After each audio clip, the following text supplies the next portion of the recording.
Bonjour tout le monde. Salut. Hey, alors je suis ici avec Michael Langren. C'est ça. Alors je vous explique. Alors vous là, c'est parti pour le cadrage un peu. Voilà, on se met un peu plus au centre. En gros, en fait c'est quelqu'un que j'ai rencontré il n'y a pas si longtemps que ça, il y a quelques semaines. Non, il y a quelques semaines, ouais. Et c'est quelqu'un qui m'aide à gérer mon sommeil parce que je suis quelqu'un qui pense tout le temps, qui s'endort, je me couche à 11 h, je m'endors à 2 h, je me réveille tôt en plus à 7 h, 8 h, parfois je me réveille à 5 h du matin, la nuit, c'est horrible, j'ai trop du mal, putain j'ai des cernes à n'en plus finir. Et en gros j'en peux plus, donc en fait il est venu pour m'aider à mieux dormir. Et en gros on a passé toute l'après-midi, toute la matinée, enfin non pas toute la matinée, on a passé une bonne heure à noter, il m'a donné plein de conseils, plein de conseils au moins. Faut les suivre, faut les suivre, attention. C'est un bon... Faut les suivre, les appliquer. Ouais, maintenant voilà, c'est 15 conseils, donc il va falloir que moi je m'active pour le faire. Ouais, parce qu'au début ça paraît bien bon, j'y vais et tout là, demain matin, oh non, pas ça, demain, non, là c'est pas le moment, on verra ça plus tard. Et puis c'est comme les nouvelles résolutions de chaque année, tu sais. Ouais. Chaque année tu dis, le 30, alors le 30, moi c'est ce que j'explique à certaines personnes, le 31, une heure avant là, le minuit, c'est 23 h. Ah, moi l'année prochaine, je arrête de fumer. Moi l'année prochaine, je fais ci. Moi l'année prochaine. La personne est motivée, hein. 23 h 50. Oh, je suis sûr et tout. Ouais. Bonne année. À minuit 2. Ouais, c'est bon, on verra ça l'année prochaine. ouais, genre 5 jours après. Et puis bon, quand l'euphorie passe, genre. Ouais, voilà. Une petite cigarette en plus. Ouais, on verra ça l'année prochaine. Ouais. Tu vois ce que je veux dire? Donc, non, l'essentiel en fait dans tout ça, c'est de. Et ça, c'était excellent de voir avec ça, avec toi. C'est que par rapport à différentes personnes que je peux avoir, clients, patients, peu importe. Il y en a beaucoup qui sont dans la même optique que toi, c'est-à-dire d'essayer d'avancer, essayer de structurer son sommeil, essayer de retrouver un bon sommeil. Évidemment, c'est de trouver aussi qu'est-ce qui fait que on n'arrive pas ou on n'a plus ce sommeil-là, ce cycle de sommeil. Donc comme on a pu voir, j'ai essayé d'établir avec toi les différentes choses qui peuvent t'aider au quotidien. Et il y en a plein qui vont les entendre, il y en a plein qui vont les écouter. Mais le truc, c'est qu'après, le comprendre, les écouter, c'est une chose, mais c'est essayer de les appliquer. C'est comme tout, hein, c'est comme tout dans la vie. Si tu n'appliques pas, ça marchera pas. Alors justement, moi je vais dire 2-3 conseils que moi j'ai retenus, les plus importants. C'est que j'ai vraiment appliqué dans ma life. C'est bon, on va voir, je m'engage, attention, vous allez, on verra dans c'est filmé là, attention là, c'est filmé là. Non mais il y en a un qui est vachement riche, c'est qu'en fait vu que je pense tout le temps, j'ai tout le temps plein d'idées, enregistrer les idées en audio, que je fais déjà, mais vraiment le faire plus systématiquement, et de accepter que pendant la journée, quand j'ai juste des idées, je les enregistre en audio ou en écrit, juste les idées simples, mais après de pouvoir revenir le soir et de les planifier, de les structurer avant, et avoir ces rituels, en fait, comprendre qu'il y a un moment pour juste impulser l'idée et juste un peu être créatif et de la sortir de ta tête, parce que sinon ça revient en boucle jusqu'à ce que tu la concrétises. Donc moi j'aime bien l'audio ou la vidéo pour faire ça, plutôt que l'écrit, mais parfois l'écrit. Et ensuite pour la planifier réellement, la structurer réellement dans le monde, c'est ensuite passer par l'écrit, passer par l'organisation, quoi. L'agenda, enfin les choses de la vie. Et ça c'est super riche, ça je vais vraiment l'utiliser, c'est sûr. Et un autre truc que je vais essayer, alors je ne m'engage pas à le faire 100%, mais je vais vraiment tenter au maximum avoir un moment le soir où je écris sur un papier plutôt qu'utiliser des écrans, où je lis et où je me mets un moment de décompression. Et aussi, le troisième conseil que j'ai vraiment retenu qui est bien, c'est de respecter son cycle de sommeil. Moi je sais que tous les minuit 30 et ensuite les 2 h du matin ou les 11 h du soir, donc c'est 1h30, le cycle de sommeil revient, on a un coup de barre, quoi, le coup de pompe. Donc essayer de s'endormir genre à ce moment-là. Et puis voilà, et le dernier truc, enfin il y en a plein, il m'en en a plein, mais faire du sport, se défouler, se défoncer physiquement, ça aide, alors j'en fais pas assez. Donc ça je m'engage pas à le faire plus, mais... Il a déjà mis des parenthèses, Bon, cette idée là, on verra l'année prochaine. Pas l'année prochaine. Non mais ça j'ai fait 2 fois du sport dans la semaine, mais il faut que j'en fasse tous les jours en vrai. Donc exactement. Ouais, non mais et notamment faire un art martial, genre le soir, ça te défonce. Alors il faut en fait, après chacun son truc. Il faut que chacun trouve. Alors il y en a, ça va être, tu sais, du jogging à fond parce que ils vont pousser dans leurs limites de leur corps, tirer au maximum et tout. Il y en a, ça va être de la danse, bah pourquoi pas. D'autres, ça va être du théâtre. Enfin, trouver une activité qui va être vidée, qui va te vider. qui va en fait puiser dans tes réserves, parce que le problème c'est que y en a, ils vont se mettre à courir, c'est bien, ils vont courir un quart d'heure. Super, oh, magnifique, seulement tu puises dans rien. Un quart d'heure, à savoir que quand tu commences vraiment à vider ton énergie, que tu puises dans ton énergie, il faut minimum courir 45 minutes. Déjà, c'est les premières graisses que tu brûles, il faut savoir, c'est à partir de 45 minutes. Tout ce qui est avant, c'est de l'eau. Oh merde. Et c'est exactement la même chose pour ton corps. Putain, c'est pour ça que j'arrive pas à perdre du temps. C'est 45 minutes, 45 minutes minimum. Au-delà, c'est de la graisse. En dessous, c'est de l'eau. Donc tu vois, c'est pour tout. Ah ouais, il faut vraiment courir en fait 1 heure pour perdre pendant 15 minutes de brûler de la graisse. Exactement, tout à fait, ouais. Tout à fait. Donc après c'est pareil, tu vas pas courir 45 minutes dès le départ parce qu'il faut que tu habitues ton corps. Donc tu fais 15 minutes la première semaine, 30 minutes la deuxième, 45 la troisième, etc. C'est un exemple que je te donne. Mais ça c'est pour tout, chacun trouvera son truc. Mais l'essentiel c'est trouver une activité vraiment qui soit lucrative, qui te plaise, qui te défoule, toi comme n'importe qui. Et au moins ça va t'apporter et ça va contribuer à ce que le soir t'arrive. Tu es fatigué, tu réécoutes tes audios, tu les mets sur écrit. Et t'es bien. Tu peux être couché, t'es serein. Tu mets plus un ordi devant toi, tu fais tes écrits. Naturellement, ton cerveau, il va se reposer, il va se détendre. Et après, tu fais ton cycle de sommeil. Et tout ça, tout ce qu'on a pu voir ensemble, tous ces exemples, c'est des exemples qui vont contribuer jusqu'à ce que tu arrives à la fin à trouver ton sommeil réparateur, ton sommeil profond, de manière à ce que quand chaque journée arrive, t'es la baraka. Ouais. T'es la baraka, t'as la niaque. Et en plus de ça, et c'est là où c'est important d'avoir le bon sommeil, c'est que toutes les idées que tu vas avoir, là, comme tu es en train de structurer tout, comme tu les mets sur audio, tu vas pouvoir encore plus les mettre en place. Tu vois, c'est-à-dire qu'avant, t'en avais tellement, tac, tac, tac, tac, tu sais pas où ça fourmillait, puis même dans ta tête, dans toute la journée, j'avais une idée ce matin, je sais plus ce que c'est, là, c'était le truc de ouf si je le mettais en place et tout. Ouais, ou alors il faut que je me rappelle de faire un truc, mais je sais plus. Pareil. Pas forcément une idée, genre un truc de ouf, ou alors des angoisses ou des trucs à gérer. Voilà, parce que si on peut te peser par des deadlines ou des trucs, tu sais, le truc que tu sais que tu dois le faire depuis un mois, enfin ça fait tu dois le faire dans un mois, pendant un mois tu y penses et tu le fais pas, du coup ça te pèse, ça t'empêche de dormir, enfin bref, tout ce délire là. Donc à partir de là, tu fais ton truc, tu as ton sommeil, et parce que quand par exemple tu n'as pas ton sommeil, tu t'es réveillé plusieurs fois dans la nuit, tu es fatigué, tu vas avoir les mêmes idées, sauf que comme tu vas être tellement crevé, que tu n'auras pas soit la structure mentale pour dire je vais les noter ou je les mets sur audio ou quoi que ce soit, ou même à la rigueur tu vas les laisser couler, et tu es tellement fatigué que tu passes à autre chose, tu zappes, tu as ton humeur du jour qui va être là, etc. Et c'est tout un flux en fait qui va s'enchaîner. Dès lors où tu appliques tous les préceptes qu'on a pu voir, et que tu as ton cycle de sommeil, tu vas pouvoir vraiment plus utiliser ces idées, plus structurées, plus en plus positive, et ça va t'amener sur une autre vague, tu vois. Le sommeil, de toute façon, c'est ce qui nous gère, c'est ce qui nous régule, et après, c'est tout ce que tu peux faire dans la journée qui aide à arriver à ce moment-là, qui fait que tu vas passer des semaines fantastiques. Après, évidemment, tu as les choses de la vie qui font que, hein, tu vas... il y a un truc qui est très important, j'ai oublié de te le dire, et ça c'est excellent, très important, en avant-première et en live, te couper au maximum de tout, alors je sais pas si tu le fais déjà, mais ça beaucoup de gens ne le font pas, c'est de se couper de tout ce qui est média. Bah ouais, ça c'est évident. Eh ouais, mais pas pour tout le monde. Pas pour tout le monde. Pas pour tout le monde. Tu prends par exemple... Rien de mieux que de penser à des choses que tu peux auxquelles tu peux pas changer, voilà. qui t'angoissent. Voilà, exactement. Un média. Exactement, tout un média, qui soit. Là t'es mort.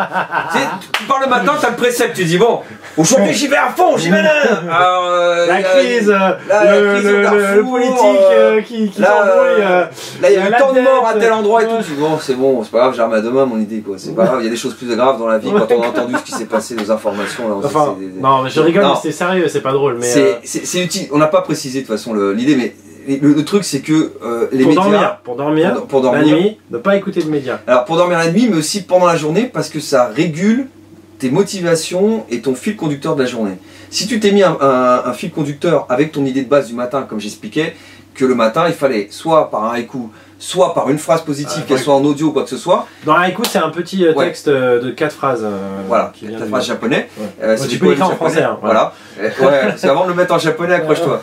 Mais en fait, si tu as cette idée-là, c'est-à-dire que tu te conditionnes pour l'avoir, tu le mets en audio comme tu veux le faire et tu l'écoutes, cool, ta journée se passe bien. Mais il suffit que tu aies une mauvaise idée, une idée négative, un truc qui est pourri, bah forcément derrière, ça va te faire changer ta courbe. Ouais. Ton état d'esprit ou ton humeur de la journée. Ouais, parce que tu es concentré sur une idée ou sur un projet ou sur une action ou sur un truc que tu veux mettre en place ou tu y penses. Et puis, un acte terroriste ou ou effondrement, je sais pas quoi, tremblement de terre, machin. Et je suis pas en train de dire, parce qu'il faut faire attention avec ce qu'on dit, parce que je comprends l'intérêt d'être informé de ce qui se passe dans le monde, et je comprends aussi l'empathie qu'on ressent par rapport à des catastrophes naturelles et même des actes difficiles, enfin des terroristes et tout. On n'est pas en train de dire ça, mais on est juste en train de dire qu'en gros, forcément ça a un impact sur toi, alors que pour le coup, souvent dans les médias, ce sont des choses qui sont loin de toi physiquement, qui vont pas t'impacter vraiment directement, comme par exemple si tu te fais virer de ton boulot, là ça a un impact direct, ou tu as un problème avec quelqu'un dans ta vie. C'est pour ça que ça aussi sont des perturbateurs, mais les médias c'est quand même une couche en plus de perturbations potentielles qu'on peut s'éviter. Enfin, peut-être pas facilement parce qu'elles sont partout, mais voilà. Tu peux quand même contourner. Tu peux quand même choisir de contourner et ne pas y rentrer. Voilà. Et surtout, le pire des pires, c'est les JT du soir, là, ceux de 20h, etc. Ceux-là, c'est le mirabilisme pour le lendemain de toutes tes journées. Et d'ailleurs, c'est tout simple, c'est tout con. Imagine, tu te dis, tu veux regarder les infos. Tu prends le JT de 13h, par exemple.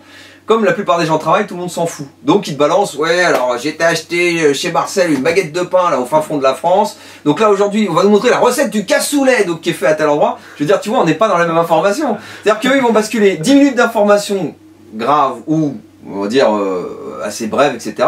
pour pas saouler, pour raconter toutes les histoires qui se passent sur tous les terroirs français. Soit, c'est pas mal. Mais prends ce journal-là de 13h et prends celui du soir.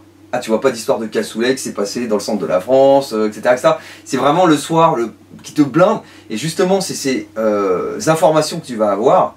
Si tu n'arrives pas à t'en décrocher, ton sommeil, ton cycle, etc., si tu cogites beaucoup, ça peut le perturber. Et ça te conditionne pour la journée le lendemain. Pourquoi? Tu as eu une information le soir. Il y a eu imagine, tu es réceptif, ce qui est normal.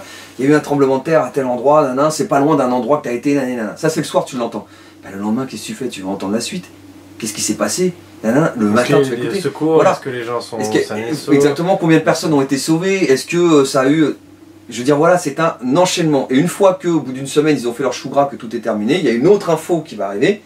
Cette info-là peut aussi te retenir, mais même si elle ne te retient pas un peu, tu as encore envie d'entendre, etc., etc. C'est un mécanisme, en fait, qui est vraiment nuisible. Et cette histoire-là, peut-être dans un an, tu n'en parleras même plus. Mais par contre, ça t'a pollué sur cette période-là. Donc c'est tout un ensemble. Alors comme tu disais très bien, il faut écouter les informations, il faut prendre des informations. Je comprends l'intérêt de le faire. Voilà. Mais il faut savoir que c'est une très grande source de pollution. Donc nous on sait qu'on est surtout de désorientation de ton axe. C'est-à-dire que tu peux passer des jours, des années, enfin je dis des années, des heures, des jours, des semaines, voire des années à vraiment être concerné, impliqué, émotionnellement engagé, mettre même des commentaires sur les réseaux sociaux, sur un site, faire des débats très riches et parfois pas très passionnants, parfois très stériles, avec des gens sur internet. Et en fait, c'est pas quelque chose de... J'en comprends cette envie, même des fois moi je le fais, de mettre des commentaires quand j'ai un point de vue à donner sur un sujet, et comme ça je me lâche. Mais en fait, faut pas rentrer trop dans l'engrenage parce que tu peux passer des années, sur une vie, sur toute une vie, tu peux passer des années à avoir consommé du contenu, être au courant de plein de choses, mais n'avoir pas entrepris ce qui, toi, était important pour toi. C'est surtout ça. Mais bon, là, on dévie un peu du sommeil, mais ça en fait partie. Ça en fait partie. Et ouais, c'est ce qui était riche aussi dans ce que tu m'as dit, c'est que j'ai l'impression qu'en fait, plus ta vie est structurée et alignée avec qui tu es, c'est-à-dire tu fais ce que tu as envie de faire dans la vie. T'es pas angoissé par rapport à toutes les imprévus que tu peux avoir. Tu arrives en gros à visualiser quelque chose ou à penser à une chose que tu as envie de faire, tu arrives à l'appliquer, à la structurer, la noter tes idées au lieu de les garder dans la tête, de la mettre en fait, de faire en sorte que tu sais que tu as une structure à l'extérieur de toi. Structure, c'est-à-dire, ça veut dire l'agenda, ça veut dire des notes, ça veut dire des plans d'action, ça veut dire des gens ou des choses, des entités extérieures à toi, ou des rendez-vous fixes, des activités comme le sport à 20h, je sais pas, des activités, ou des personnes qui te rendent, responsable et qui t'obligent, enfin qui te mettent face à tes engagements et qui te permettent de structurer vraiment ta vie pour faire ce qui, idéalement pas une structure qui enferme et qui te bloque, mais non, pas dans un carcan, mais une structure, quand on dit structure, c'est plutôt quelque chose qui te facilite la vie. Exactement. Et qui te permet d'être plus proche de qui tu es, c'est ça. Qui on est en tant que personne. C'est ça. Et ensuite, de pouvoir grâce à ça, d'être plus serein, d'être plus apaisé et d'avoir bien des bonnes fatigues le soir, où tu es apaisé et de lâcher toutes les dernières idées que tu as avant de dormir sur un papier. Tu reviendras demain pour les structurer ou alors les structurer le soir même si tu as hâte. Et ensuite, en lâchant tout ça, tu peux plus facilement dormir parce que tu repenses pas à tout ce que tu n'as pas fait, tout ce qui te reste à faire, voilà, tu projettes pas tu angoisses pas sur un truc dans une semaine, un enjeu important. En fait, et ce que tu dis, ça rejoint pas mal les concepts de David Allen dans Getting Things Done. C'est en gros comment s'organiser pour réussir. C'est qu'il dit que notre cerveau, il est fait pour produire des nouvelles idées, il n'est pas fait pour les garder. En tête parce qu'il les stocke pas très bien. Donc c'est pour ça passer par l'écrit et libérer. Ça peut être une émotion, ça peut être une idée, ça peut être une intention, ça peut être un ras-le-bol, mais juste lâcher et le libérer pour pouvoir mieux dormir après. Non mais c'était tout à fait ça, t'as tout compris. Sachant que quand tu arrives après à réguler ce biorhythme que tu peux développer au fur et à mesure, c'est également un bouclier pour tout ce qui peut t'arriver par la suite. C'est-à-dire que tu peux avoir plusieurs choses qui peuvent t'arriver qui auparavant, comme tu étais un peu, un peu à droite, à gauche, etc., tu vas peut-être, ton émotionnel va peut-être plus l'impacter, va plus le prendre, tu vas peut-être plus subir. Or là, en fait, tu t'imagines que ta vie, elle est bien organisée, tu as un sommeil qui est très réparateur, tu t'es conditionné le matin pour être positif, et on va dire, tu sais que le soir tu as le sport, tu vas te dépenser, etc. Dès lors où tu as en fait une structure qui est de base qui est solide, tu peux forcément avoir moins d'impact qu'avant. Tu as un truc qui peut t'arriver avant, tu ne l'auras pas pris de la même manière que là. Là, tu es beaucoup plus zen. Tu as bien dormi, tu as fait ton haïku, ou alors tu as ton idée positive, tu as ton écriture, tu as ton audio. Je veux dire, tu as des armes qui t'ont conditionné, qui te protègent. Ce sont des boucliers d'une certaine manière. Ce qui fait qu'après, tu peux avoir quelque chose qui t'arrive.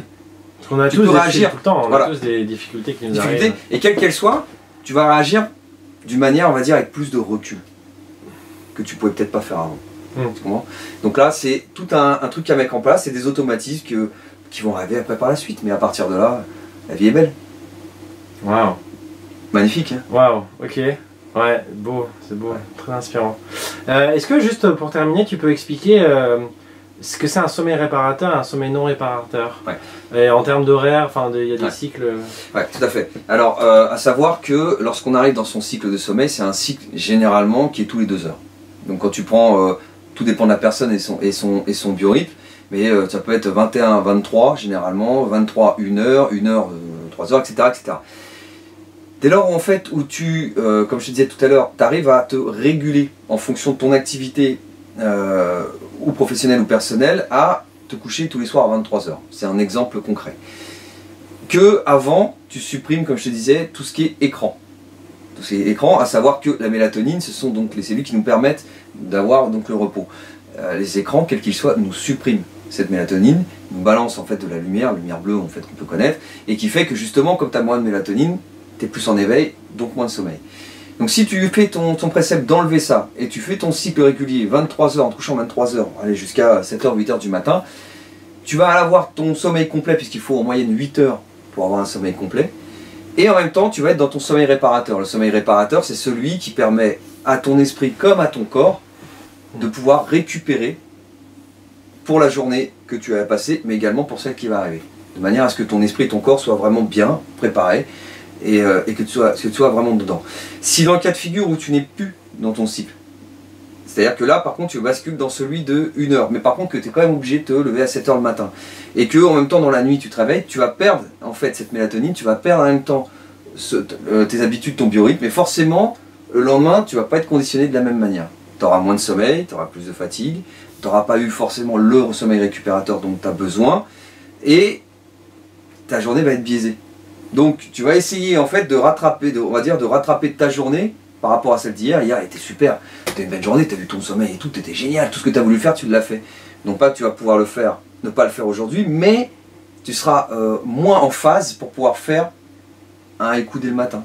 Pourquoi? Parce que tu as la tête, on va dire la tête dans le cul, tu n'as pas la même créativité parce que tu es fatigué, tu vas peut-être penser à autre chose, comme tu es plus fatigué, bah forcément tu vas être plus impacté par les choses de la journée, etc. etc. D'où l'intérêt vraiment d'essayer de faire en sorte que premièrement tu respectes ton cycle de sommeil, c'est-à-dire appliquer un horaire sur lequel tu vas te coucher, zapper tout ce qui peut perturber ton sommeil, donc les écrans juste avant, et de faire une partie, ce qu'on a pu voir, créative, juste avant justement la partie que tu supprimes des écrans, 3/4 d'heure, une demi-heure, peu importe, sur lequel en fait tu vas pouvoir justement t'apaiser et te relaxer. Ce qui fait que après, derrière, tu vas faire forcément tout ce que tu peux prévoir derrière, tu peux le faire plus facilement que si tu n'es pas dans ton cycle de sommeil. Voilà. Simplement. Eh bien merci beaucoup Michael, franchement, sur ces belles paroles. Pas de problème. Rendez-vous dans plusieurs semaines. Voilà, on en reparlera dans plusieurs semaines. Avant les serres là. Dans plusieurs semaines, il va être comme ça. Voilà, je serai là genre. Pardon. Qui me parle? Non, t'es qui là? Qui me parle? Ah putain, ouais, je te jure. Non, si, on y va. C'est des trucs simples à appliquer, mais qui au final peuvent vraiment changer ta vie et t'améliorer ta vie. Voilà. Ouais, ça marche. On va y aller. À fond. Yes. Merci. Je t'en prie. Ciao.